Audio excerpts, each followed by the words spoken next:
Should make a tier list for who becomes better or worse with the energy restrictions in New Abyss. No one becomes better. It's just a matter of how much worse they become. But sure, we could do that. I don't mind. Molani time. Molani with Malika, sure. But even then, I think people underestimate Molani's burst. Anyways, almost entirely unaffected. Workable. Annoying. Painful. Cooked. Okay. So, let's get started. Skirk. Varissa. Arlecchino.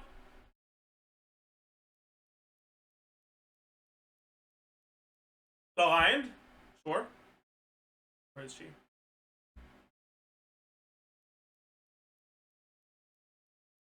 Kaniche, Emily? No. Kaniche gets fucked. Because Kaniche himself doesn't get fucked. Emily herself doesn't get fucked.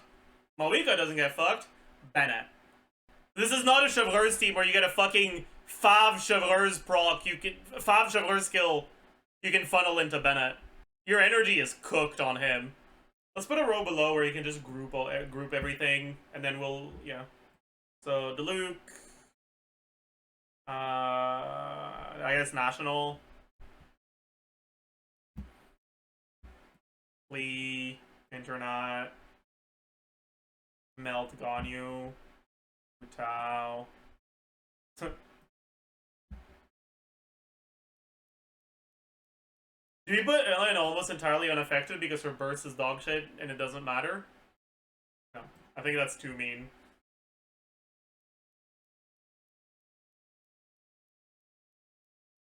I guess we can use Nahida for Hyperloom teams.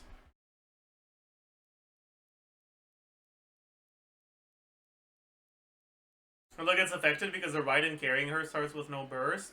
But that doesn't matter because you don't use Raiden's burst in the best Ella team with C0 Raiden. The only burst you really care about here is Singto, but because Singto's personal damage in this team isn't that high, you don't mind giving him sack and a bit overboard on ER. So this is actually a team that doesn't get affected that much by starting with 0 energy. Let's have Escoffier as a stand-in for like the like mono hydro / freeze quick swap teams that don't have a dedicated carry. Am I missing anyone? Sino, Sethos, Tilthnutty, Ayato. Sure, fine. Fischl? What would the Fischl team be? Like, Fischl is like in Arlecchino teams, and Fischl's a character that doesn't get affected by it that much, but like, yeah. Like, the amount that she gets fucked by the thing matters, or depends on which team she's on, and all the teams she's on are already here. Kogomi for Mono Hydro, I'm sure.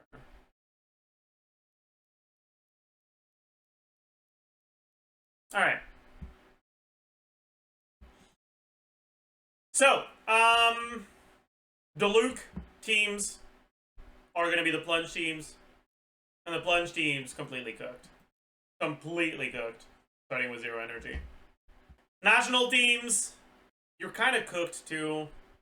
It's not as cooked as these though, because you go a little overboard on energy on Singto, going sack, and you open your setup with a Guoba for +4 free particles, and it's not completely unworkable. It's going to be painful though.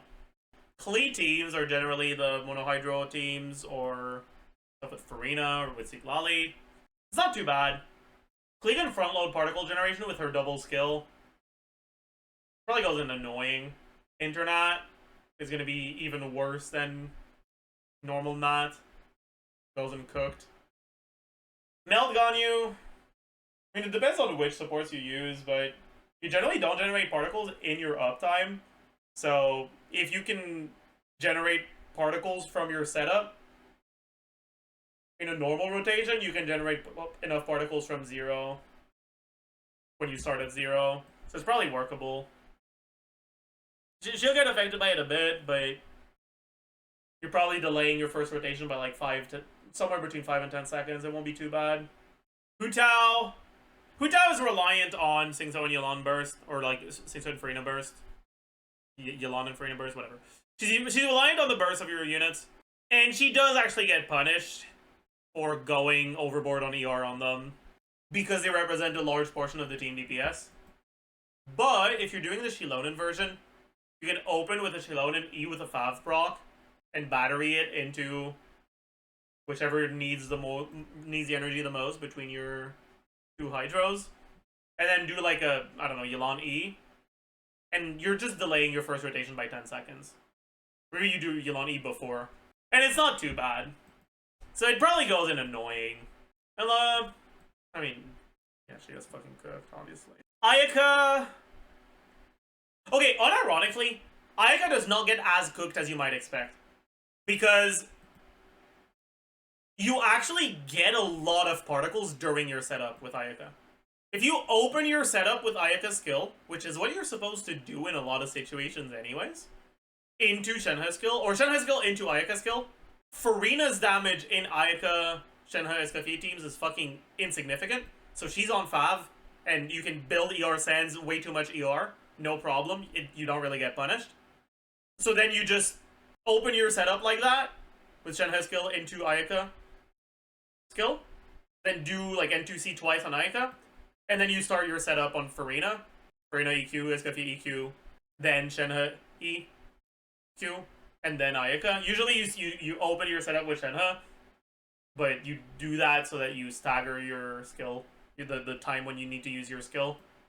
So you get a second Shenhe skill before the first swap, before the Ayaka burst, and you'll be fine on energy. Basically, you're slightly changing the shape of your rotation, but it only ends up getting delayed by like 5 seconds. So it probably goes in workable. Yoimiya goes in painful. Well, it depends, actually. The Chevaleur's Yoimiya teams go in workable, because unlike Arlecchino and Veresa, she doesn't open her rotation by generating particles. And unlike Chlorinde, she actually does want to be used with Bennett. But I guess not necessarily. There's also the fucking just skip the Bennett entirely Yoimiya team, but it's whatever. But anyways, in the Vape teams, her ER requirements on the Hydro units are fucking insanely high. 250 ER Yelan, and yeah, it's cooked. It's so cooked. Anyways. Raiden, a lot of her particle generation is from the burst itself. So if you start at 0 without a burst, you lose out on that energy generation. So you're gonna have to build a lot more ER on her. Otherwise, things are gonna be painful as fuck. Ito also goes in painful. God, it's gonna be awful. Raiden has like 300 ER anyways. Yeah, that's because she needs 300 ER. You're starting from 0 energy on Raiden. It takes a fucking while to build up the burst. Anyways, Nahida is a stand-in for Hyperloom teams. Hyperloom teams almost entirely unaffected.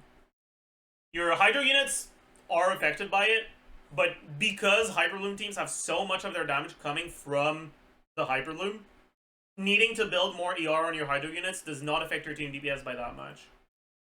Ito above Xiao, why? Because it's easier to fit more Favs in Ito's teams. How? Everyone in Ito's teams can go Fav. It's hard to justify Fav on Xianyun for Xiao, or on Bennett. Linny probably goes in annoying. Alhaitham, probably workable. Your first rotation will do a bit less damage, but you can do a functional first rotation without your bursts. You're just gonna accept not having some of your buffs. But he's not gaining as much from buffs as a lot of other characters are, so skipping the buffs isn't as big of a deal. Wanderer, my god, you're cooked. I guess it's probably more in painful. You just delay your first rotation by like 10 seconds by opening with Farazan's skill charge shot into another skill charge shot when it's off cooldown. Nilo is almost entirely unaffected. Neuvillette, it's workable, but it is a bit annoying. It's just a Farina that's a little annoying, but the rest is fine. Yeah, this doesn't mean that Nilo's actually good in this mode, don't get me wrong. I'm just talking about how much they get affected by the energy bullshit. Risley probably goes in workable. Because Risley is now just a fucking wheelchair user for Escoffier. And Escoffier teams are workable. Navia, it's kind of annoying for Navia. You're decently burst reliant.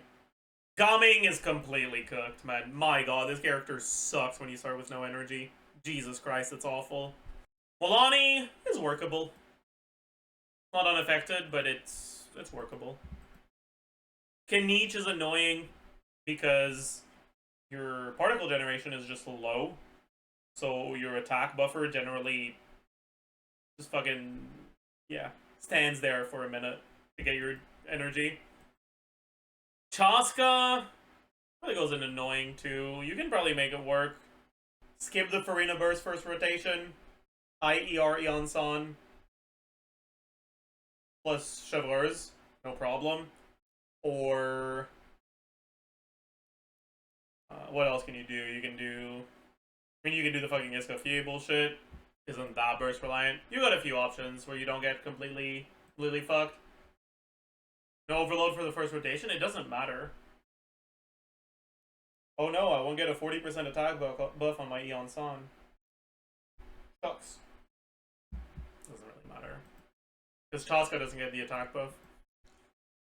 Anyways, Maoika! It's workable. It's actually a booking angle with Maoika, though. You kind of have to book Citlali's skill, otherwise your timing on Maoika off-field app with Citlali does not line up well anymore, and you miss your melt. You either have to book or know how to deal with the timing and like do it manually. Does Maoika start with 0 fighting spirit? Yeah. So you need Chilona, basically. Also, Chilona doing one more Night Soul Burst is really, really good for Citlali ER requirements. Because you got one more Night Soul Burst before you swap to Citlali. It's plus 6 energy. Anyways, SWTs for like the fucking freeze quick swap stuff. It's workable. Sino teams, entirely cooked. My god. Sethos teams, painful but workable. Nutty teams probably don't get punished that much, right? Probably goes in workable. Ayato, workable. Yai, workable. Kokomi, workable. Probably what I'd do. Where's Kokomi here? I don't know. People wanted Kokomi.